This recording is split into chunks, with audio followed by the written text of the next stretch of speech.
तुमच्या घरात जर शिवलिंग असेल तर हा व्हिडिओ तुमच्यासाठी अत्यंत महत्त्वाचा आहे. कारण आपल्या घरात जर शिवलिंग असेल तर त्या शिवलिंगला असंच आपण ठेवायचं नाही.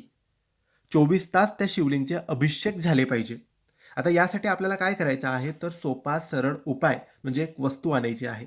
ते म्हणजे अभिषेक पात्र किंवा ज्याला अभिषेक स्टँड सुद्धा म्हणतात.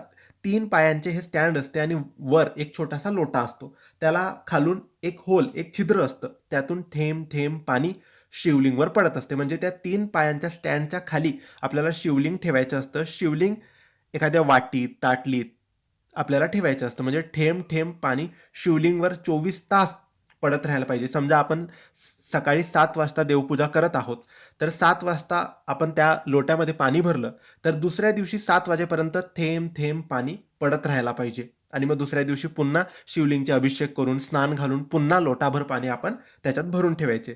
तर हे तुम्ही नक्की घ्या. याला अभिषेक स्टँड म्हणतात. 3 पायांचे स्टँड असते आणि ते तुम्ही ब्रासमध्ये घेऊ शकतात. तांब, पितळामध्ये तुम्ही घेऊ शकतात. नक्की घ्या. 24 तास थेंब थेंब पाणी पडेल असं घ्या आणि तुमच्या देवघरात 24 तास शिवलिंगाचे अभिषेक होत राहिले पाहिजे.